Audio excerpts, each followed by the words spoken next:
विश्व के सभी मेरे साथियों को राजरत्न अंबेडकर की ओर से जय भीम, नमो बुद्धाय। द अनटोल्ड अंबेडकर के 13वें भाग में आप सभी लोगों का स्वागत है।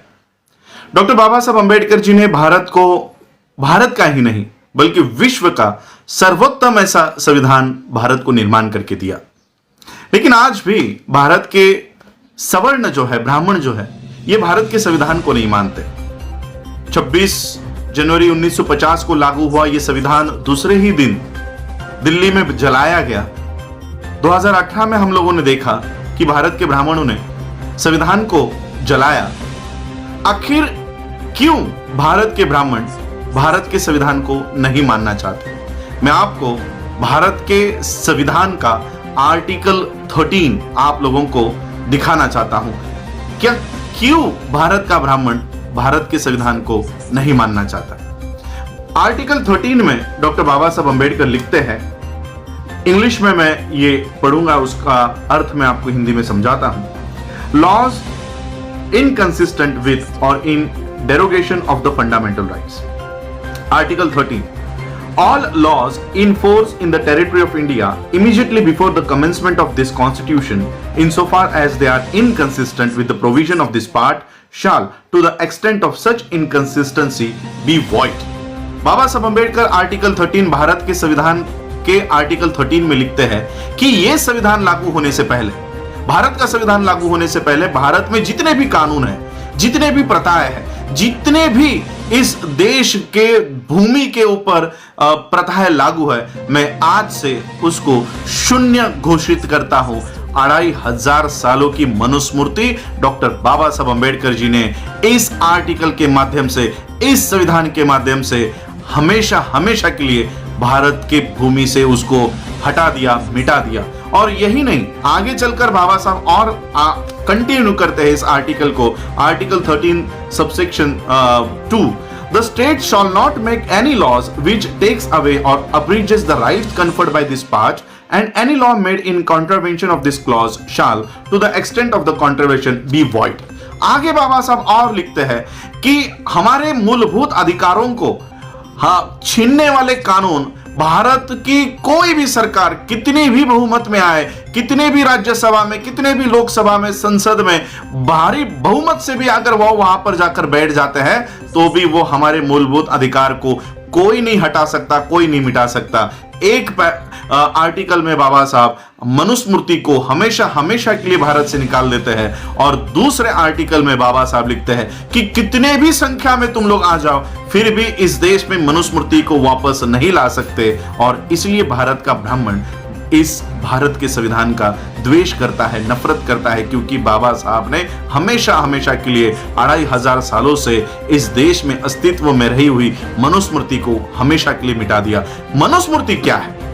अब हम लोग देखते हैं कि मनुस्मृति और संविधान क्या है, इसका कंपैरिजन करके देखते हैं। वैसे तो इन दोनों की तुलना कभी हो नहीं सकती, लेकिन दोनों के कानून में, भारत के संविधान के कानून में और मनुस्मृति के कानून में भारत के लोगों के साथ क्या व्यवहार हुआ करता था, इसका उदाहरण हम लेते हैं खुद डॉक्टर बाबा साहब अंबेडकर जी के लिखे हुए वेटिंग फॉर वीजा, जिसमें खुद बाबा साहब अंबेडकर जी को क्या भुगतना पड़ा था वो बाबा साहब ने लिखा हुआ है। अब हम अपने मूल विषय के ऊपर आते हैं, द अनटोल्ड अंबेडकर। ये तो बाबा साहब ने ऑलरेडी बताया हुआ है, लेकिन इन बातों को आगे लेकर नहीं आते, इसलिए ये भाग मैं अनटोल्ड अंबेडकर में शामिल कर रहा हूं। बाबा साहब अंबेडकर जी जब छोटे थे, 12-13 साल के थे, तब उनके पिताजी किसी और जगह पर उनकी पोस्टिंग हो गई थी, और इसलिए जब बाबा साहब के पिताजी रामजी बाबा ने देखा कि अभी बच्चों की छुट्टियां लग गई है, तो क्यों ना बच्चों को मेरे यहां पर बुलाया जाए।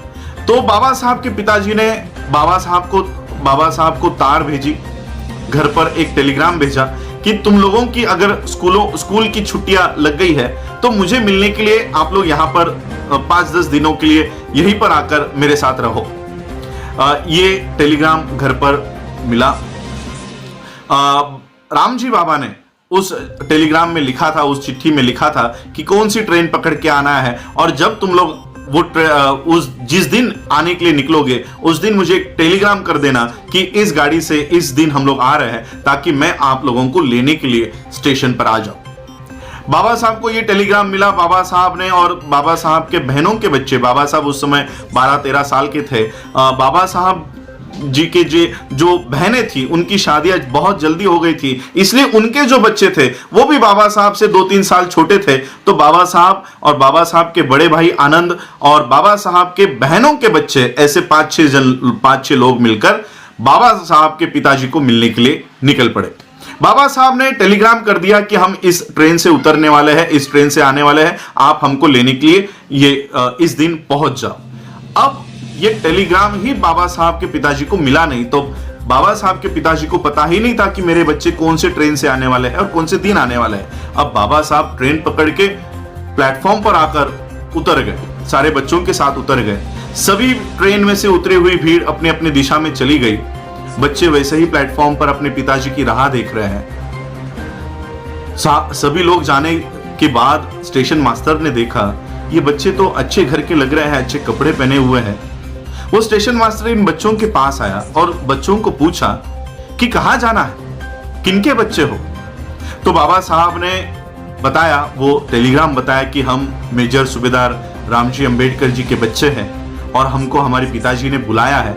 वो हमको लेने के लिए आने वाले थे, शायद हमारा टेलीग्राम उनको मिला नहीं है, तो इसलिए वो हमको लेने के लिए नहीं पहुंच पाए।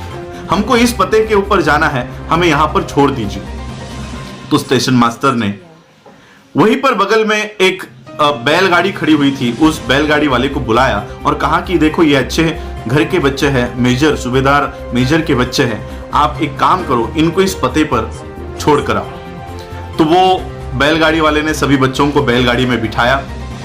बैलगाड़ी बाबा साहब अंबेडकर जी के पिताजी के उस लोकेशन की तरफ चलने लग गई और थोड़ी देर में बैलगाड़ी वाले ने बाबा साहब से और बच्चों से बात करना शुरू कर दिया। और बातों बातों में बैलगाड़ी वाले ने बाबा साहब कौन से जाति के हैं, कौन से वर्ण के हैं, ये सारी हकीकत उस बैलगाड़ी वाले ने प्राप्त कर ली। बैलगाड़ी वाले को जैसे ही पता चला कि बाबा साहब एक अछूत है, अछूत के बच्चे हैं, वैसे ही उसने बैलगाड़ी रोकी और बैलगाड़ी रोककर सभी बच्चों को नीचे उतारा। बाबा साहब ने कहा कि हमको हमारे पिता के यहां छोड़ो। बैलगाड़ी वाले ने कहा कि तुमने मुझसे झूठ कहा और मेरे बैलगाड़ी में बैठे हो। मेरी बैलगाड़ी तुम लोगों ने अपवित्र कर दी है, तुम शूद्रों के बच्चे हो, अछूतों के बच्चे हो, मेरे बैलगाड़ी में बैठना ये तुम्हारा अधिकार नहीं है। बाबा साहब सभी बच्चे बैलगाड़ी से नीचे उतरे। बाबा साहब के पास कुछ पैसे थे। बाबा साहब ने कहा ये ज्यादा पैसे ले लो लेकिन हमको छोड़ दो। अब ज्यादा पैसों के लालच में बैलगाड़ी वाले ने कहा ठीक है, लेकिन तुम लोग अछूतों के बच्चे हो इसलिए मेरे बैलगाड़ी में नहीं बैठ सकते।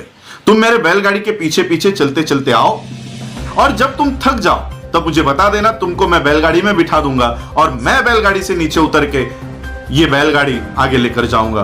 तुम अछूतों के बच्चे हो इसलिए मैं तुम्हारे बगल में नहीं बैठ सकता। तो जिस तरह से तय हुआ, सभी बच्चे बैलगाड़ी के पीछे पीछे पीछे पीछे चल रहे थे। 3-4 किलोमीटर बीतने के बाद बाबा साहब को प्यास लग गई। बाबा साहब ने बैलगाड़ी वाले से कहा कि आपके पास जो पानी है वो मुझे थोड़ा दीजिए, मुझे बहुत प्यास लगी है। बैलगाड़ी वाले ने कहा तुम लोग अछूतों के बच्चे हो, मैं तुम लोगों को अपना पानी नहीं पिला सकता, लेकिन आगे कोई अगर तालाब आता है, कोई नदी आती है तो मैं वो गाड़ी रुकाकर तुम लोग पानी पीकर आ जाओ। बहुत देर हो चुकने के बाद कोई तालाब, कोई नदी नहीं आ रही थी। उस बैलगाड़ी वाले ने देखा कि आगे कुछ पानी दिखाई दे रहा है। बैलगाड़ी वाले ने बैलगाड़ी रोकी और बाबा साहब से कहा कि देखो वहां पर कुछ पानी है। बाबा साहब और सभी बच्चे उस पानी की ओर गए। नजदीक जाकर देखा तो वो कीचड़ में थोड़ा बहुत पानी दिखाई दे रहा था। बाबा साहब ने देखा ये तो कीचड़ है, यहाँ का पानी मैं कैसे पी सकता हूँ। लेकिन बहुत प्यास लगने के बावजूद, बहुत प्यास लगी थी, इसलिए बाबा साहब अंबेडकर जी ने वो मट्टी हटाई और वहां का पानी बाबा साहब ने पिया। ये पानी पीने के बाद बाबा साहब अंबेडकर जी को अपने पिता के पास पहुंचाया गया और पिता ने देखा कि मेरे बच्चों की क्या हालत हुई है। और बाबा साहब तब रो रहे थे। तब बाबा साहब को राम जी ने शांत किया और कहा कि देखो कि बाहर की दुनिया में तुम्हारी क्या हैसियत है, बाहर की दुनिया में क्या हैसियत है, और इसी चित्र को तुमको बदलना है, इसी व्यवस्था को तुमको बदलना है। और उसी बच्चे ने जाकर भारत का यह संविधान लिखा। मनुस्मृति के कानून में बाबा साहब को कीचड़ का पानी पीने के लिए मजबूर कर दिया गया था। 2500 सालों की मनुस्मृति को बाबा साहब अंबेडकर जी ने एक ही आर्टिकल में इस देश से हटा दिया और ऐसी व्यवस्था लेकर आए। 2500 सालों की मनुस्मृति और 70 सालों का यह संविधान, इन 70 सालों में इतना बदलाव आ गया कि जिन बाबा साहब अंबेडकर जी को कीचड़ का पानी पीने के लिए मजबूर कर दिया गया था, इस संविधान के वजह से आज हम लोग फिल्टर और मिनरल का वाटर पीते हैं, बिस्लरी का पानी पीते हैं, 50 रुपए लीटर का पानी लाकर हम लोग अपने घरों में पीते हैं। ये बाबा साहब अंबेडकर जी के इस संविधान की वजह से, 70 साल के इस संविधान की वजह से आज हमारी जो परिस्थिति है वो इतनी बदल गई। 2500 सालों का मनुस्मृति हमको पानी पीने के लिए रोकता था, बाबा साहब का ये संविधान हमको बिस्लरी का पानी पीने की इजाजत देता है। यह है बाबा साहब का संविधान, और इसलिए बाबा साहब के इस संविधान से आज भी ब्राह्मण नफरत करता है। आप लोगों ने मुझे सुना, उसके लिए आभार, धन्यवाद। जय भीम, जय भारत, जय बुद्ध, जय संविधान।